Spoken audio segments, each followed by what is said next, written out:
Eu gostaria de, antes de mais nada, ler um texto da palavra do Senhor.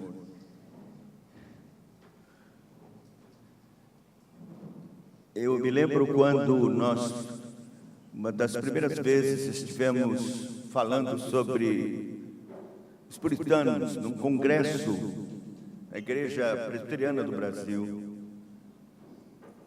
Eu ia ser preletor lá, nesse congresso. E um dos preletores refutou nossa proposta sobre os puritanos, dizendo que, em outras palavras, éramos gerentes de museu, porque estamos trazendo coisas ultrapassadas, antigas.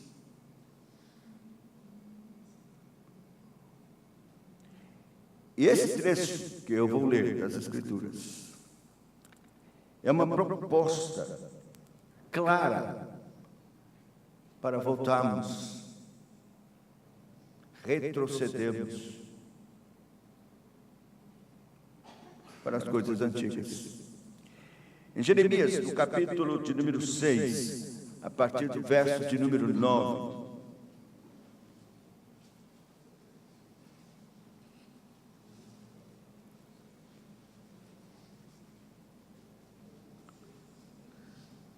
Jeremias, capítulo de número 6, a partir do verso 9, eu vou ler até o verso de número 16. Diz assim a santa, gloriosa, inerrante, autoritativa palavra do Todo-Poderoso. Assim diz o Senhor dos Exércitos: diligentemente se rebuscarão os resíduos de Israel como uma vinha, vai metendo a mão como vindimador por entre os sarmentos. A quem falarei e testemunharei para que ouçam? Eis que os seus ouvidos estão incircuncisos e não podem ouvir. Eis que a palavra do Senhor é para eles coisa vergonhosa, não gostam dela. Pelo que estou cheio da ira do Senhor, estou cansado de a conter. Derramá-la-ei sobre as crianças, pelas ruas, nas reuniões de todos os jovens. Porque até o marido com a mulher serão presos, e o velho com o decrépito. As suas casas passarão a outrem, os campos também, os campos e também as mulheres. Porque estenderei a mão contra os habitantes dessa terra, diz o Senhor. Porque desde o menor deles até ao maior, cada um se dá a ganância. E tanto o profeta como o sacerdote usam de falsidade. Curam superficialmente a ferida do meu povo, dizendo paz, paz, quando não há paz. Serão envergonhados por cometerem abominação, sem sentir por isso vergonha. Nem sabem que coisa é envergonhar-se. Portanto, cairão como os que caem, quando eu os castigar. Tropeçarão, diz o Senhor. Assim diz o Senhor: ponde-vos à margem no caminho e vede, perguntai pelas veredas antigas, qual é o bom caminho, andai por ele, e achareis descanso para a vossa alma. Mas eles dizem: não andaremos. Que Deus, por sua graça, misericórdia, queira nos abençoar. Vamos orar ainda. Curvemos nossa fronte. Ó Senhor, nos sentimos tão envergonhados, porque quem somos nós? Quem somos nós? Pecadores indignos, miseráveis. O profeta diz: quem vos requereu só pisar dos meus átrios, Quem vos requereu? Quem? Assim, Senhor, nos humilhamos no pó e na cinza e pedimos que o Senhor tenha compaixão e possa, Senhor, perdoar os nossos pecados pelo sangue remidor de Cristo. Habilita-nos por tua graça, Senhor, somente, tão somente pela tua graça. Hacemos instrumentos nas tuas mãos, para a tua honra, para a tua glória. Tem compaixão e abençoa esse momento em que quero abrir meu coração, expor meu débito para com estes irmãos do passado.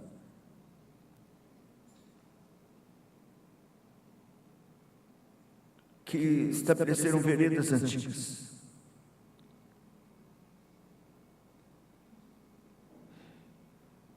As quais o Senhor, por tua graça, me fez caminhar. Oh Deus, eu não tenho palavras para agradecer e louvar o teu santo nome por esta grande obra na minha vida. Eu quero, Senhor, que tu uses este testemunho para que outros possam também serem despertados a voltarem para trás, para as veredas antigas. Tem misericórdia. Isso tudo eu peço pelo bem da tua igreja, para a glória do teu santo nome. Tem misericórdia, Senhor. Em nome de Jesus. Amém. Meus queridos irmãos, eu não quero aqui, de forma alguma, não é meu propósito, idolatrar os puritanos. Isso também foi uma coisa que muitos nos questionaram quando começamos a falar sobre os puritanos. Ah, vocês estão idolatrando os puritanos. Não, isso seria o que eles mais haveriam de detestar. Não é isso. Nós queremos exaltar a graça de Deus e louvá-lo ricamente, porque Ele teve misericórdia de nós e quis nos trazer para a verdade conforme ela é em Cristo Jesus e usou a instrumentalidade destes puritanos.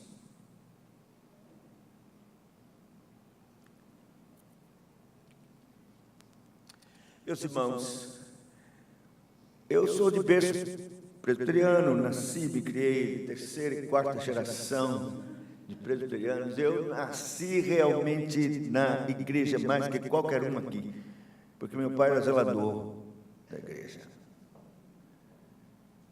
Então eu nasci, me criei, brinquei nos bancos da igreja. Era ali minha infância, juventude. Não conhecia nada mais senão igreja.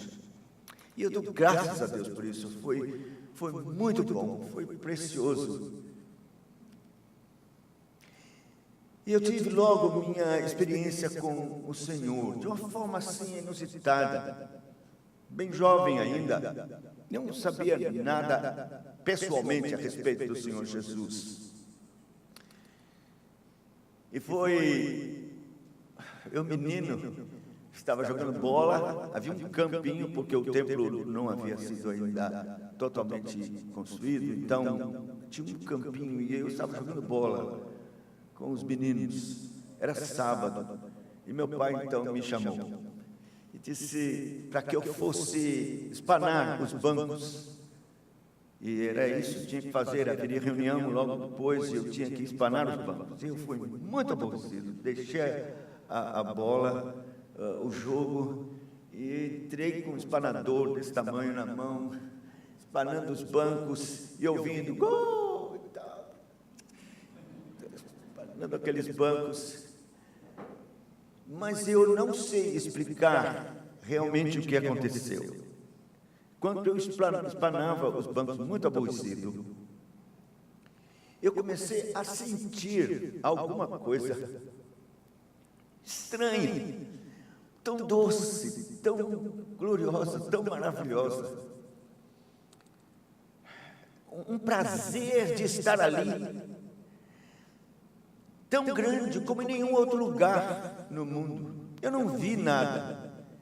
Eu olhei para o púlpito, para as paredes, e um amor muito grande no meu coração por aquele lugar, por Cristo.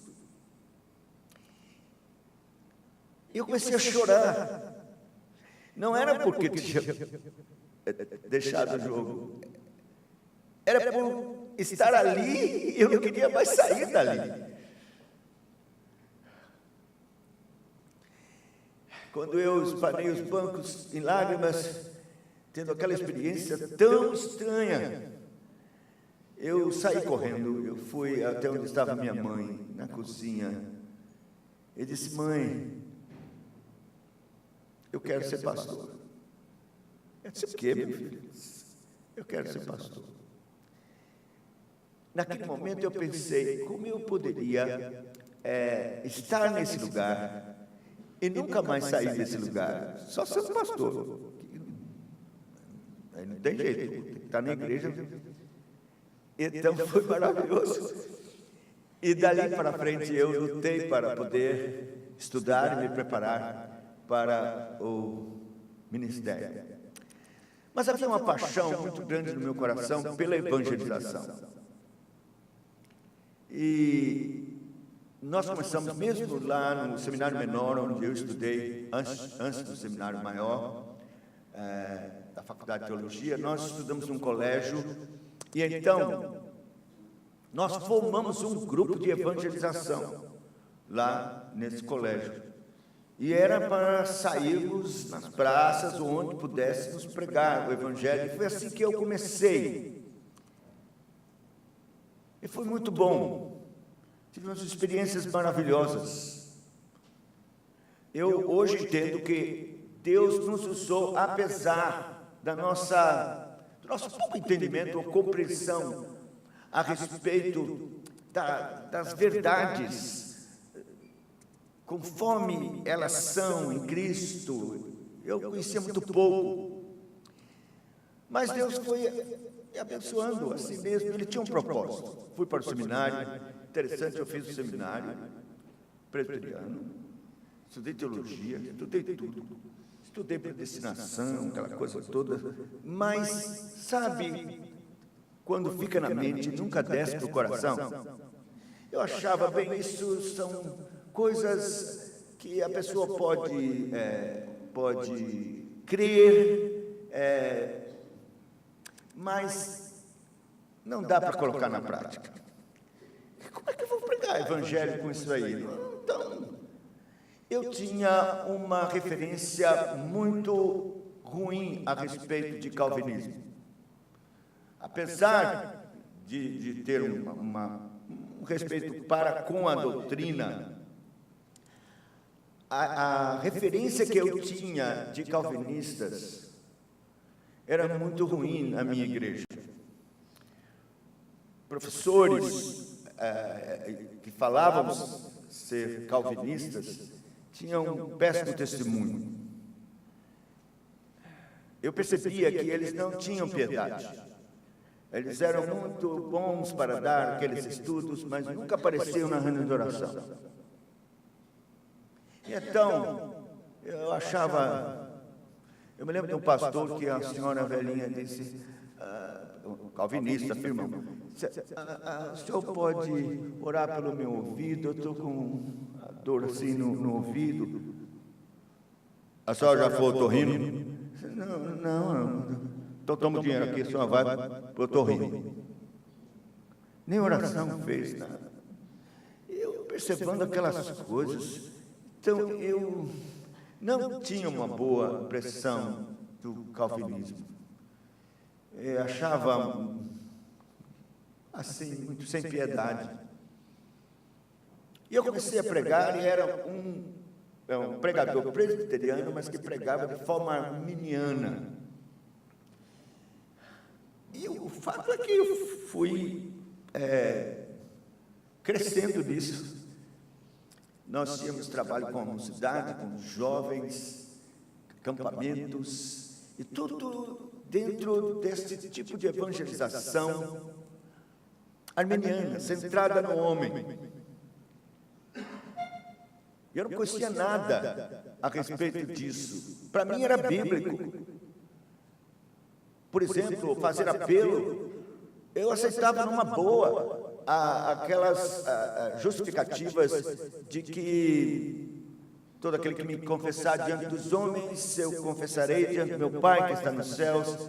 Então, eu achava que era aceitável essa justificativa para chamar pessoas para vir à frente. E foi então que eu me tornei um pregador na Igreja Presbiteriana do Brasil, na Comissão Nacional de Evangelização.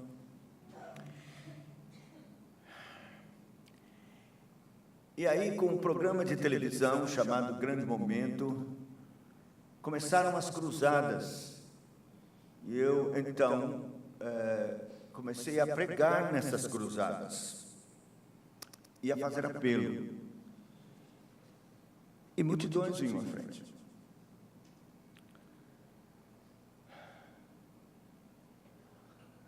Eu tinha, assim, um sonho de ser um Billy Graham aqui no Brasil, coisa assim, sabe? Eu preguei no Rio de Janeiro, no São Bódromo, numa grande cruzada.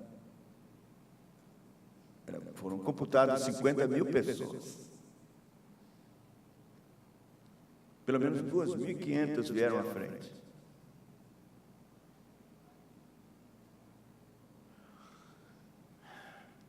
Então, eu pensei, nada melhor que isso. Estou fazendo a obra de Deus, pessoas estão se convertendo, as igrejas se animam nesta movimentação, e eu chamava isso de avivamento.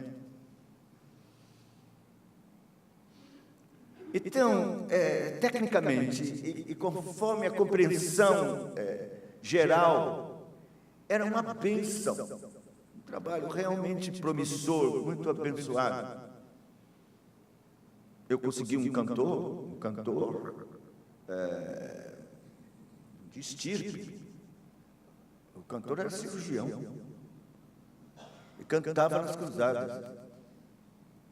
Doutor Manuel Carmona. E aí estava tudo muito bom. Esse doutor foi o tiro pela culatra, viu? Porque aconteceu que ele começou a ouvir na sua igreja, inclusive por instrumentalidade do Dr. Augusto Nicodemos, a falar sobre os puritanos. E ele tentou algumas vezes me entregar alguns livros. Me lembro de ele entregou pela primeira vez um livro sobre Richard Baxter, que ficou um tempão lá sem eu ler.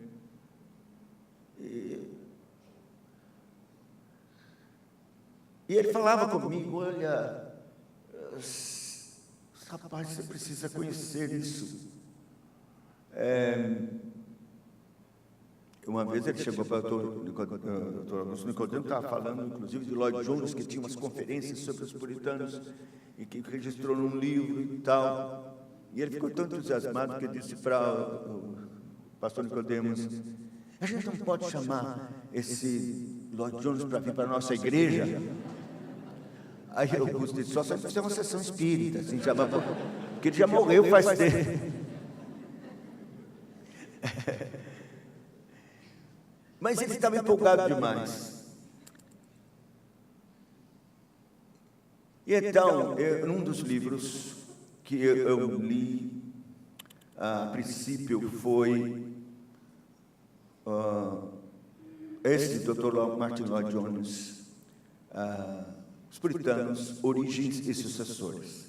Esse livro fez a ponte, porque eu era um pregador arminiano, e pentecostal. Porque eu queria piedade, eu queria fervor. E eu via nesses irmãos fervor. Não estava muito preocupado com a doutrina. Eu queria esse fervor. Eu queria esse enchimento do Espírito, eu queria essa experiência, eu queria poder.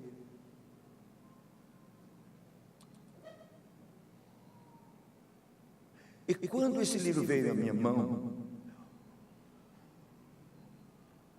é impressionante. O Dr. Martin Lloyd-Jones apresenta os puritanos, calvinistas, ortodoxos e pentecostais. Quer dizer, ele não diz isso, mas pelas experiências tão extraordinárias relatadas naquele livro, eu disse: que é isso? Calvinistas, com fervor, piedosos, cheios do Espírito Santo, homens de oração. Aquilo foi uma coisa extraordinária para mim, porque foi a primeira vez que eu conheci o calvinismo de fato.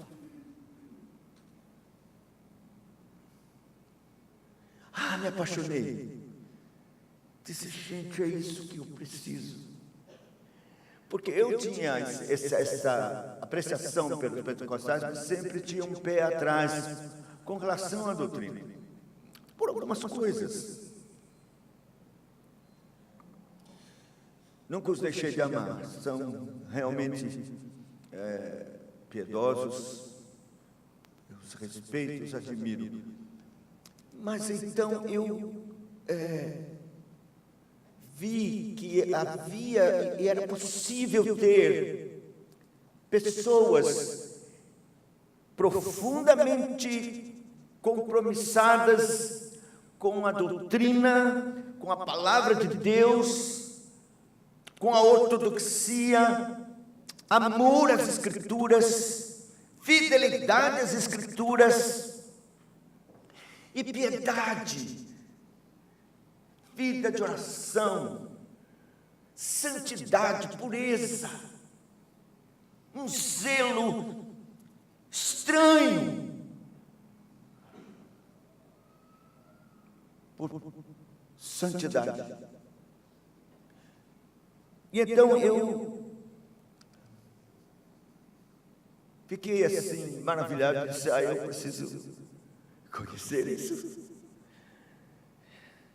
E foi então que um outro livro caiu nas minhas mãos, que não tinha, aliás, não tinha nem esse em português, e nem tinha também esse outro, que o título era A Quest for Godliness, que foi traduzido Entre Gigantes de Deus, com esse título, do Dr. Parker. E eu então comecei a ler este livro, e foi aí, nesse livro, que eu pude conhecer, assim, bem, a doutrina dos puritanos. E então, é aí que eu sofri uma reviravolta muito grande. A primeira coisa importante foi com relação ao Evangelho mesmo. Foi difícil, duro, eu ter os meus olhos abertos para compreender que o que eu estava pregando não era, de fato, o verdadeiro Evangelho da graça do nosso Senhor e Salvador Jesus Cristo. Algumas coisas foram mudadas e eu não entendia por quê, tiradas, amputadas mesmo, para tornar esse Evangelho mais palatável. Embora eu sempre pregava a respeito de arrependimento, inferno, tudo, mas o cerne do Evangelho que eu pregava era centrado no homem, dependia do homem, como se Deus tivesse feito tudo o que precisava fazer, mas agora dependia do homem.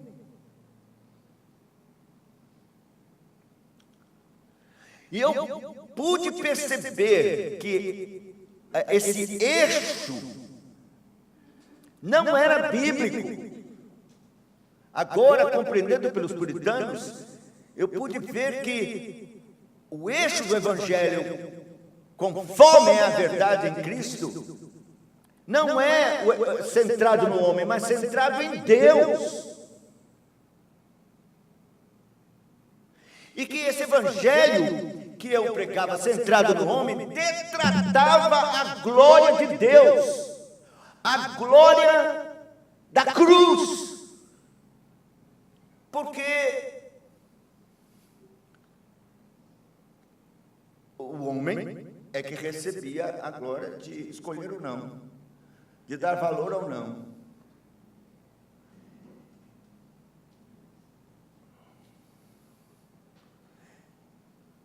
Era um evangelho que não salvava, tornava possível a salvação se o homem escolhesse.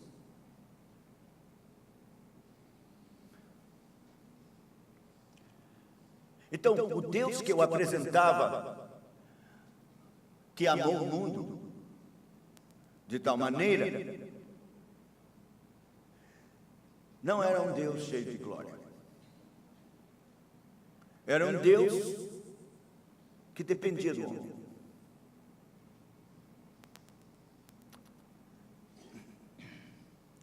E então eu fui conhecendo os puritanos e percebi o senso que eles tinham tão grandioso da glória de Deus, de quem Deus é.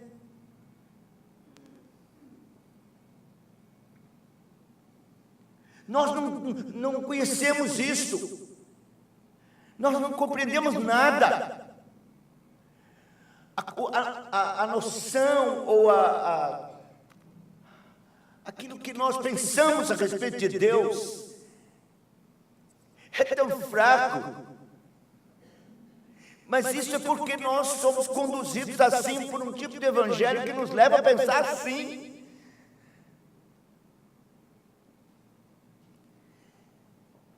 Mas Deus é santo, santo, santo. Ele habita em luz inacessível, onde homem algum jamais penetrou. É justo, justo, justo. Tão justo que o homem que tem esta compreensão, esta visão, tem que sentir medo. Porque o que a Bíblia fala a respeito da glória de Deus, da sua santidade e justiça, é perigoso. Como é que a gente nunca ouviu isso? Um Deus que não terá por inocente culpado, que é santo e justo, e que se não for justo não é santo, mas é santo, tem que ser justo.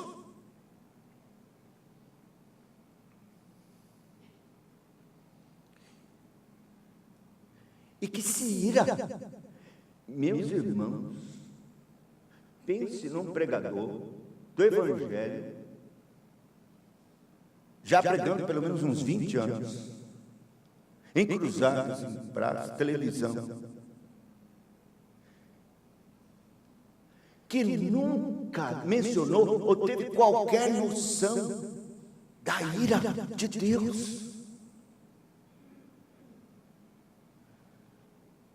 Meu Deus, Deus se ira. Falso rosto. Porque eu sempre aprendi os pontos do Evangelho. Deus é amor, Deus é amor, Deus é amor. As 4 leis espirituais, Deus é amor. Foi assim que eu aprendi, Deus é amor. Nunca Deus se ira. Li 1 milhão de vezes o que diz a palavra de Deus a respeito da ira, mas nunca a minha visão, a lente pela qual eu lia a palavra de Deus era amor, nunca ira. Como é que gerações tornaram cegas completamente para com a santidade, com a justiça e com a ira de Deus, com a sua glória, e o zelo que Ele tem pela sua glória. Inventamos um evangelho que empanou completamente a glória de Deus.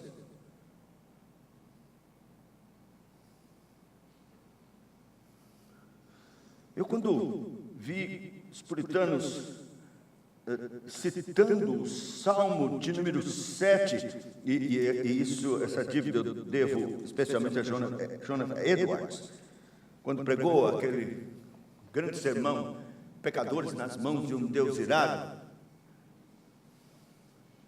e um repórter que estava lá, observou, um repórter, claro, daquela época, escrevendo, observou e ficou encabulado quando Jonathan Edwards mirou a testa dele, como quem puxava um arco, citando esse texto aqui. Salmo 7:11, Deus é justo juiz, Deus que sente indignação todos os dias. Se o homem não se converter, afiará Deus a sua espada. Já armou-a, tem-no pronto, para ele preparou já instrumento de morte, seta de morte, preparou suas setas inflamadas. Meus irmãos, eu nunca ouvi isso, pregar o evangelho assim, dizer para um pecador, Deus se ira todos os dias com você.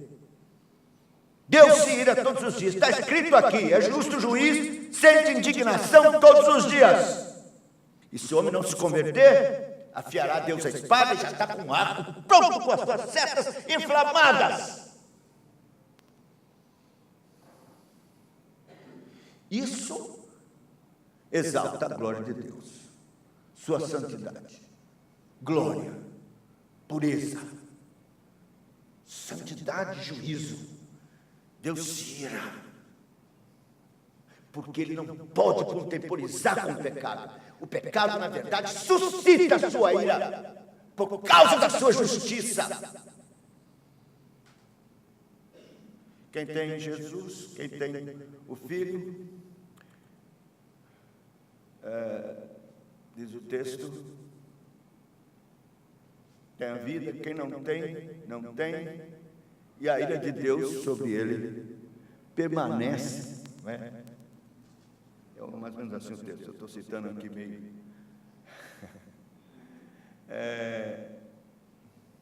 Tem a vida eterna. Quem não tem o Filho não tem a vida eterna, e a ira de Deus sobre ele permanece.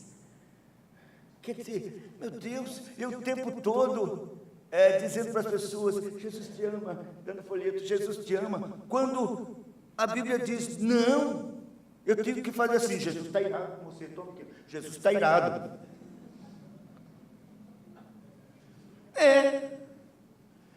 Então, imagine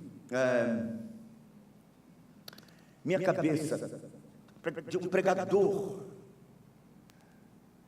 pregando, falando ao povo para que se venham, voltem para Cristo, venham, por causa das permanências, por tudo aquilo que Ele pode dar, sem mencionar nada a respeito desse perigo tão terrível, dessa condição que eles se encontram. Eu estou falando com pecadores que estão debaixo da ira de Deus, eu não menciono nada, não falo nada.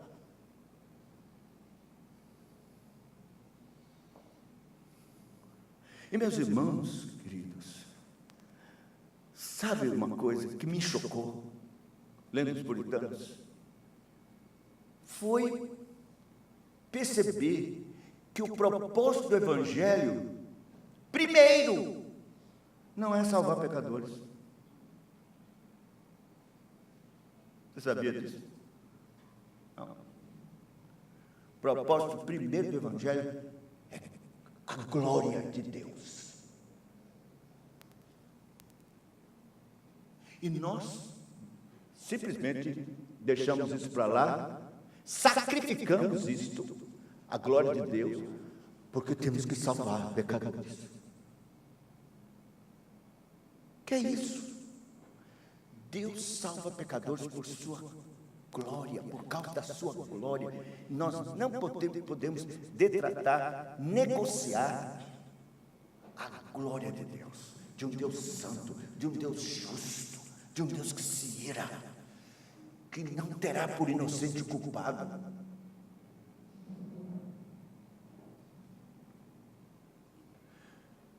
E, meus irmãos, isso é da maior importância, porque o pecador, ele precisa ser confrontado com a glória e com a santidade de Deus, para que ele possa ver a sua miserabilidade. Nós queremos esconder a glória de Deus, e aí queremos falar para os pecadores que eles são pecadores. Mas a coisa é tão superficial, e nós não queremos ferir suscetibilidade, e não queremos, como a psicologia moderna fala, colocar a pessoa para baixo. Nós não queremos. E então dizemos, olha, é pecado, você é pecador, todos nós somos pecadores, mas Deus é amor, e Ele nos perdoa. É verdade, mas está faltando alguma coisa aí. E aí eu aprendi com os puritanos uma das coisas que, aliás, foi essa a principal que me arrasou. Eu estava lendo um livro chamado Os Batistas e a Doutrina da Eleição. Eu me interessei por causa do título, né? Os Batistas, a Doutrina da Eleição. Mas aí comecei a ler, era um pastor batista que compreendeu o Evangelho da Graça, e ele começou a pregar desta forma o Evangelho. E então ele foi expulso da Convenção do Sul dos Estados Unidos, e ele então construiu o seu libelo, a sua defesa neste livro, mostrando, dizendo, não, os batistas sempre foram calvinistas, sempre. E citam os maiores batistas e evangelistas que a história já conheceu. William Williams, Adoniram Judson, Hudson Taylor, William Carey, todos os maiores, todos criam assim. E aí ele vai ter uma sessão que ele fala sobre evangelismo. E ele dizia assim, os pecadores precisam vir a Cristo em desespero. Foi nessa hora, com essa palavra, desespero, que me veio à mente, assim, os apelos que eu fazia. E o pessoal vinha, tal, e eu não via ninguém em desespero. E eu me lembrei até de um que disse, está meio bêbado, não sei, chegou e disse, eu não quero ser crente não, eu quero a oraçãozinha. Então, não vinha em desespero. Eu vi, não vem em desespero, não. Disse, por quê? Aí ele, então, mostrou o que os puritanos ensinavam. Eram duas vias. Os puritanos diziam, havia a estrada da necessidade terrível de salvação para não ir para o inferno, cruzado com a outra via da impossibilidade do pecador fazer qualquer coisa para se livrar do inferno e para ser salvo. Esse cruzamento dessas duas vias traz desespero. Não sabia nada disso. Eu nunca apresentei essas duas vias. E foi naquela hora que a ficha caiu. Eu estava lendo e eu liguei para o Dr. Manuel Canuto, naquele momento. Disse, Manuel, rapaz, eu compreendi, eu entendi. Está tudo errado, meu irmão. O que eu vou fazer?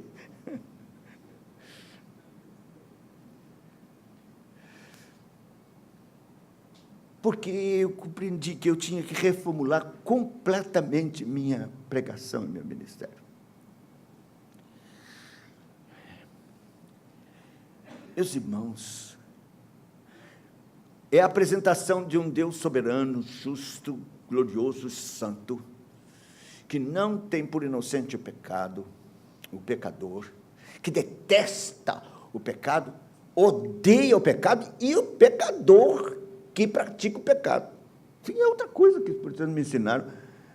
Eu sempre ouvi dizer, Deus detesta o pecado, odeia o pecado, mas ama o pecador. Já ouviu isso? Aí a Bíblia diz, não. Veja aí, Salmos...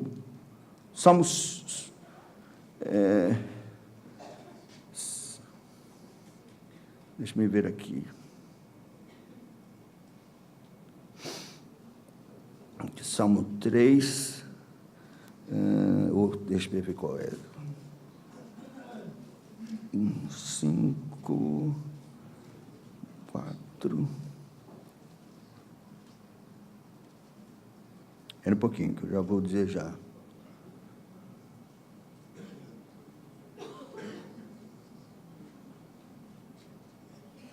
É porque as traduções...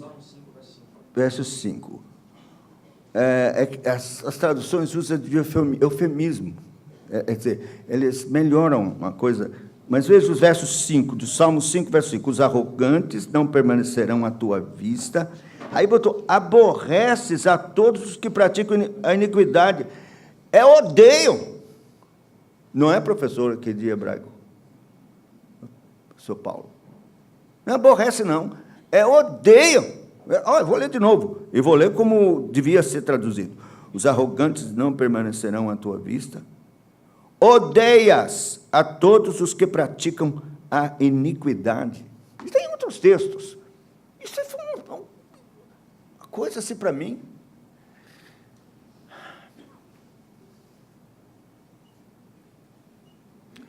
Então, os puritanos não tinham pressa de apresentar Cristo quando pregavam o Evangelho. Eles falavam da soberania de Deus, da sua santidade, da sua justiça, da sua ira. E falavam da miserabilidade, da condição vil do pecador. Não era como eu fazia, todos pecaram, destituídos estão da glória de Deus, todos pecaram. É claro, a Bíblia diz isso, mas os puritanos iam mais fundo, diziam, porque você pergunta assim, você diz, uma coisa é você saber que é pecador, outra coisa é você saber o quanto você é pecador. Então, se você perguntar, o quanto você é pecador, o pecador vai dizer, eu sei que eu sou pecador, mas não sei, olha, tem gente pior do que eu. Eu nunca matei, nunca roubei, nunca estuprei, não é assim? Quer dizer, a pessoa tem consciência de que é pecador, mas ele está muito longe de sentir convicção profunda de pecado. Então, eu percebi que na minha pregação não havia isso, não era uma pregação que levasse a pessoa a se decepcionar consigo mesmo, se desiludir consigo, ver a sua real situação de miséria diante de um Deus santo.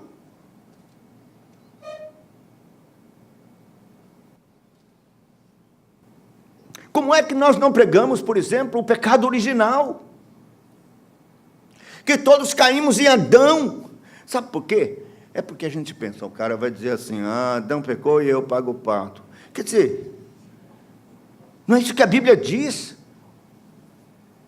Mas a gente prefere o que o povo pensa. tem que dizer o que a Bíblia pensa, o que Deus diz. Pecamos em Adão. Por um só homem entrou o pecado no mundo, e pelo pecado a morte passou a todos os homens. Todos fomos contaminados. A gente, por exemplo, não entende a questão das crianças. É impressionante. Se eu perguntar para as pessoas a respeito da situação espiritual das crianças, todo mundo vai dizer: anjinho, morreu, está no céu. Das tais é o reino do céu, está vendo? Morreu, criança, está no céu.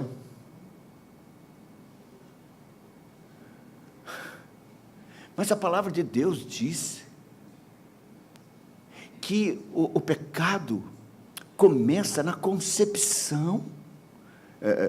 Salmo 58, o 51 é iniquidade me concebeu minha mãe, é verdade, mas eu acho o 58 pior. O 58:3 diz assim: desviam-se os ímpios desde a sua concepção, nascem e já se desencaminham proferindo mentiras. Quer dizer, eu acho que aqui dá um entendimento mais claro de que concebeu pecado reputado ou transmitido, não importa. Concepção, união no gameta masculino com óvulo, plã. Pecado, contaminação, e as células vão se multiplicando contaminadas. O feto é contaminado e pecador por esta herança maldita. Nasce proferindo mentiras. Então, o bebezinho tem iniquidade, ou como diz a Bíblia, estultícia no coração. Eu sempre conto isso, li de J.C. Ryle, como a gente diz, né? Para ser bem portuguesado mesmo, diz que ele foi convidado para visitar uma mãe da sua igreja que tinha tido neném. E ele foi pela primeira vez ver o neném. Bateu a porta, ela abriu, aquele homenzarrão, babudão, bispo Ryle, vim visitar aqui sua casa, ver o seu neném. Venha, pastor, ver o meu anjinho. Ele foi. Chegou lá, acortinado, tal, chupetinho. Aí ele abriu, ela abriu para mostrar para ele, disse: estou vendo o seu monstrinho. Que isso, pastor? E ele, então, claro, riu, disse: não se preocupe, mas é o que a Bíblia diz. Então, pense, as pessoas precisam entender essa contaminação adâmica, essa miséria que o contaminou. Quer dizer, textos como aquele de Marcos, capítulo 7, aquela palavra de Jesus, é uma coisa assim, tão terrível. Ele começa no verso 21, Marcos 7, 21, porque de dentro do coração dos homens é que procedem os maus desígnios, a prostituição, os furtos, os homicídios, os adultérios, a avareza, as malícias, o dolo, a lascívia, a inveja, a blasfema, a soberba, a loucura. Ora, todos esses males vêm de dentro e contaminam o homem. Observe que ele não diz de dentro do coração de alguns homens, no verso 21. Ele diz, porque de dentro do coração dos homens. Então, todos, ninguém escapa, estão contaminados, e esses pecados miseráveis, horrendos, estão dentro do coração de cada um de nós.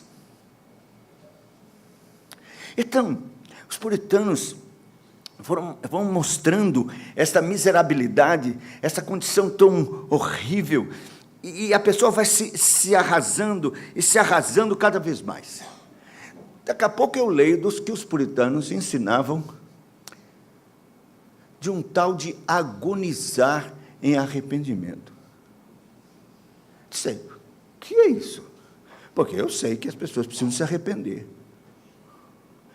Mas agonizar em arrependimento, o que é isso? Tem isso aí na Bíblia? Sim, tem. Então, você pega lá, 2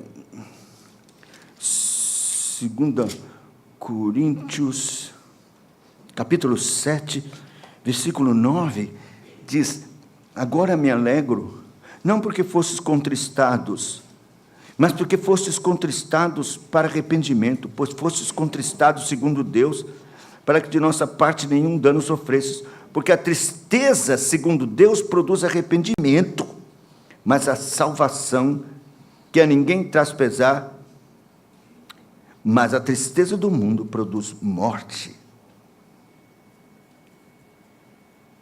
Tristeza segundo Deus, eles chamavam de agonizar em arrependimento. Aí descobri, John Bunyan, o que escreveu o Peregrino, agonizou 18 meses em arrependimento. Tristeza profunda cada dia. Vinha pecados horrorosos à mente dele, trazidos pelo Espírito Santo, e ele chorava, e triste. Eu li que John Owen é o príncipe dos puritanos, o vice-chanceler da Universidade de Oxford, era uma mente, um erudito, agonizou 2 meses, e diz os seus biógrafos que ele não era capaz, nesses 2 meses, de escrever uma frase conexa, tal agonia, por causa dos seus pecados.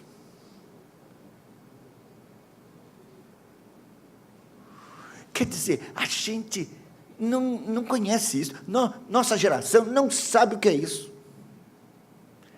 Nós nunca ouvimos falar. Nós aprendemos assim, somos pecadores, mas a gente faz a oração assim, perdoa a multidão dos meus pecados, pronto, nós somos perdoados. Mas chorar pecado, passar dias agonizando, pensando a nossa miserabilidade. Por exemplo, eu fiquei assustado quando eu ouvi o que os puritanos entendiam de Romanos, capítulo 8. Não vai se escandalizar, por favor. Não seja apressado em se escandalizar. Você precisa ler os puritanos sobre isso. Então, eles liam Romanos 8, versículo 15, que diz, porque não recebestes o espírito de escravidão para viverdes outra vez atemorizados, mas recebestes o espírito de adoção, baseado no qual clamamos Pai. Então, nós lemos assim, espírito de escravidão, Satanás. Espírito de adoção, Espírito Santo. Puritano. Espírito de escravidão, Espírito Santo. Espírito de adoção, Espírito Santo. Eles entendiam que o Espírito Santo escravizava, produzindo esta agonia em arrependimento. É uma escravidão do Espírito, jogando no chão.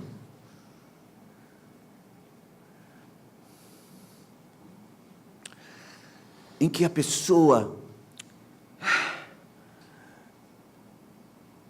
enxerga, vê, se aprofunda no conhecimento, no entendimento da sua miserabilidade e experimenta o que é chamado de convicção profunda de pecado, que a nossa geração não sabe o que é.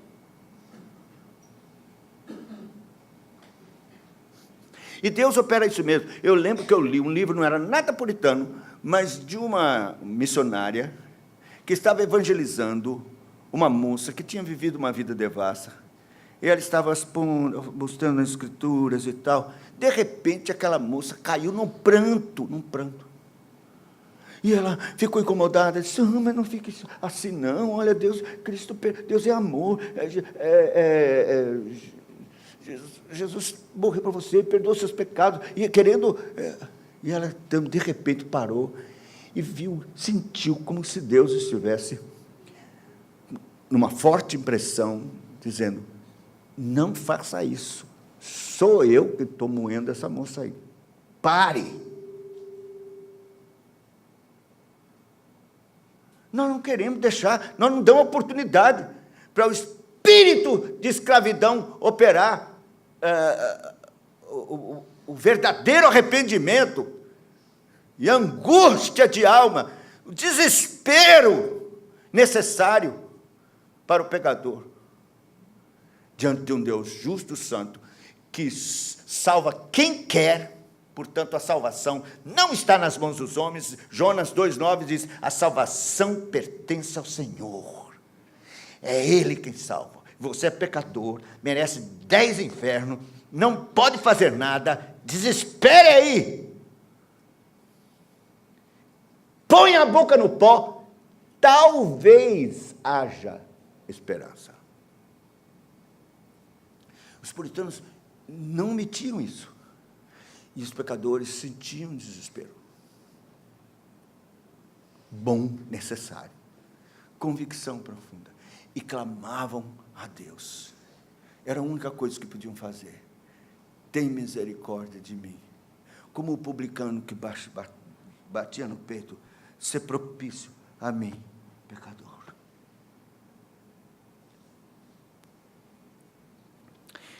Então diz: pronto, eu não posso continuar mais. Eu vou pregar. E vou pregar isso. Mas aí ficou difícil a questão do apelo. Porque eu descobri que os puritanos não faziam apelo. Nenhum, quando evangelizavam. Poxa, não faziam apelo. Depois foi para os reformadores. Não faziam apelo. Aí foi baixando. Todos os movimentos antigos não faziam apelo. Os genuínos evangélicos e realmente bíblicos. Os apóstolos não fizeram apelo. Jesus nunca fez. Apelo que eu estou falando é a cerimoniazinha de chamar a pessoa à frente. Depois eu fui, não, mas eu lembro que Billy Graham disse, aquele que me confessar diante dos homens, eu confessarei diante do meu Pai que está nos céus. Aí eu via alguém dizer: sim, isto é para quem professa a fé, já convertido, não é para a pessoa se converter. Esse versículo só serve para a pessoa que se converteu e que vai professar a fé, para ser batizado. Mas não é para convidar a pessoa para se converter, esse versículo, não. É verdade. Aí não sobrou versículo nenhum. Então quer dizer que a Bíblia não manda fazer esse tipo de apelo. Existe um apelo, sim, que é na mensagem. Arrependei-vos, crede no Evangelho, receba Cristo, venha a Ele, venha hoje. Na mensagem. Mas depois da mensagem, dizer para a pessoa vir à frente, não tem na Bíblia. Não está ordenado. E Cristo nunca fez, e os discípulos nunca fizeram. O que aconteceu deles pregando e as pessoas dizendo: que faremos, irmãos? Isso tem. Mas chamar a pessoa à frente, não tem. Aí morri de raiva. Quando eu descobri que foi um falso presbiteriano, eu ainda vou dizer para o Batista assim: olha, o Batista é maravilhoso. Quem estragou o Batista foi um presbiteriano. Charles Finney. Presbiteriano. Que presbiteriano? Ele nunca leu Confissão de Fé. Quando ele passou pelo presbitério, que é que todo mundo passa para poder ser pastor, ele não tinha lido nada da Confissão de Fé. Então, ele não podia responder que leu, que jurava, tal. Ele disse: bom, você jura fidelidade, a confissão de fé? Deve ser boa, eu juro, sim. Deve ser, mas nunca leu. Esse homem inventou a cerimônia do apelo em 1830, nas suas Neo Measures, ou novas medidas. Ele inventou isso.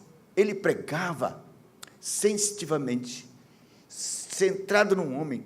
Ele rejeitava essa questão da soberania de Deus na salvação totalmente. E ele, então, colocou uns bancos, chamados Banco dos Ansiosos, e quando terminava a pregação, que era bem emotiva, ele dizia assim, que as virtudes estão adormecidas no coração do pecador, e vale tudo emocionalmente para despertá-las. Então, ele convidava para que essas pessoas se assentassem nos bancos dos ansiosos. E aí surgiu o apelo, que formou uma escola, e que tem sido feito normalmente. E eu fui de cabeça nisso. E agora estou vendo, não tem na Bíblia, Cristo não ordenou. Nós não podemos marcar hora, determinar que hora e o momento que vai acontecer. Nós precisamos deixar Deus fazer, como Ele quer, com quem Ele quer, como Ele quer e quando Ele quer. É de Deus isso. Nós pregamos com fidelidade, fazemos um apelo para que as pessoas se convertam a Cristo, oramos para que Deus tenha misericórdia, toque no coração dos seus, e eles virão, Tenho que terminar. Então, uma reviravolta total. Eu apresentei à Comissão Nacional de Evangelização a possibilidade de fazer uma cruzada sem apelo. Mostrei como é que poderia ser feito e que as pessoas seriam identificadas pelo cartãozinho que nós chamávamos de Operação André, em que cada um que convidava os seus iria cuidar desses depois da mensagem para trazê-los para a igreja. Daria certo. Não precisamos fazer esse apelo. Esses irmãos vão ser o instrumento de trazer estes que ouviram a palavra de Deus. Mas a comissão não quis de jeito nenhum, de forma alguma, eu fui excluído. Então, perdi meu ministério. E agora? Os puritanos acabaram comigo. Alguns disseram, o senhor perdeu a bênção que o senhor era. Eu disse, irmão, você não sabe a bênção que eu ganhei. Que herança bendita. Deus me dirigiu, então, para plantar igrejas.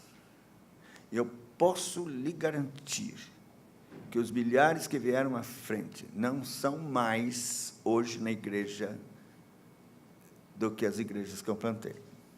Posso lhe garantir. Porque muitos vêm, pouquíssimos ou nenhum fica. Deus tem me usado por sua graça. Foi aí que o Senhor nos uniu para esse propósito. Convencido por Deus, eu me juntei ao Dr. Manuel Canuto, disse, olha, o que aconteceu comigo precisa acontecer com outros pastores da igreja presbiteriana, especialmente porque é a minha igreja, é a nossa igreja. Então, foi assim que começamos o projeto dos puritanos, no propósito de fazer com que, primeiro, ficasse bem claro na mente de cada um quem é Deus, sua glória, seu poder soberano de salvar a quem quer, a verdade da eleição, conforme a palavra de Deus explica. Segundo, quem é o homem verdadeiramente, sua miséria, sua podridão, e pregar claramente, fazendo que caia esse encanto diabólico que os homens têm de si próprios pela psicologia humana e se prostrem com boca no pó e haja verdadeiro quebrantamento, humilhação, arrependimento, e as pessoas venham a agonizar em arrependimento verdadeiramente diante de Deus e clamar pelo seu perdão. Terceiro, mostrar que a obra da cruz não possibilita a salvação de pecadores. Não, a obra da cruz não possibilita a salvação de pecadores. Tire isso da sua cabeça, não possibilita. A obra da cruz salva pecadores. Salva aqueles por quem ela foi erigida.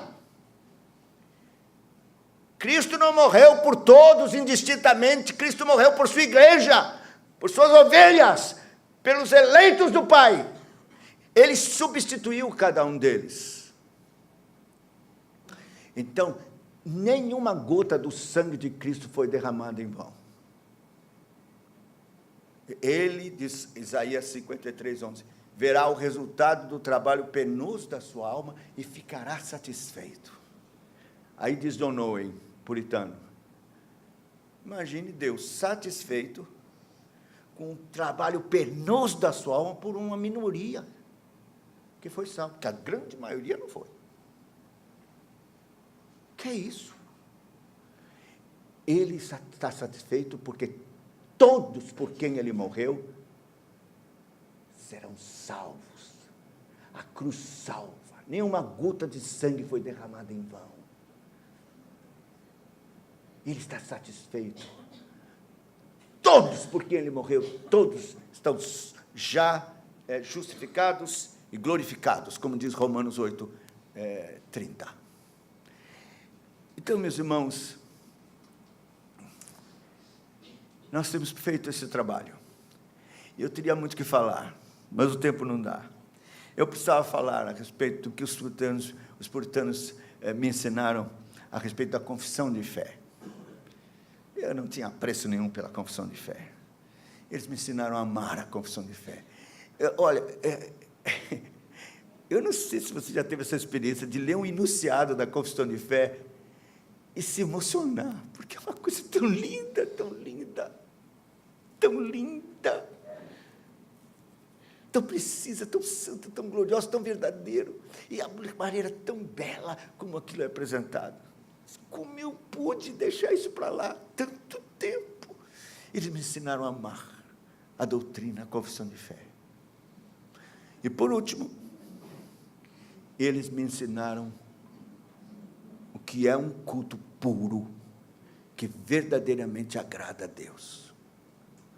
Quando eu descobri que o culto era tão simples, tão simples, tão simples, segundo Deus tem ordenado, e que tem que se cantar salmos, porque é isso que está ordenado no Novo Testamento. E eu, então, comecei a trabalhar nisso, juntamente com o Edinho, nossa comissão, e com uma coisa tão encantadora, cantar os salmos. Que glória! Como é que simplesmente jogamos fora isso? Tantos anos. Eu hoje tenho certeza. Quem somos nós? Manuel, quem é você? Seu velho cacunda. Quem sou eu? Quem sou eu? Eu pior, ele é um cirurgião. Quem? Quem somos nós? Sabe por que eu estou dizendo isso? Você está vendo os dois velhinhos aqui? É Deus. É Deus. Ou você aceita que é Deus quem está fazendo isso? Que isso não é loucura de dois ou de outro que já partiu, está com o Senhor? Um homem que eu gostaria que vocês conhecessem, que não tem como olhar e não ver Cristo nele, que amava o Senhor e amava a igreja e a fé reformada. A gente batendo cabeça, e ele com uma palavra tão preciosa, Olenkuman, tão segura, tão firme, tão conciliador. É uma coisa extraordinária. Deus fez isso. Deus fez isso. Então, a Ele toda a honra e toda a glória. Eu quero desafiar você a conhecer mais os puritanos, a ler mais sobre eles. Eles vão lhe conduzir aos pés de Cristo, aos pés do Senhor. Eles vão. Você vai descobrir a glória do seu Salvador. Você vai amá-lo como nunca antes. Ele será seu fascínio, o amado da sua alma. Oh, que Deus tenha misericórdia de nós e nos ajude. Amém.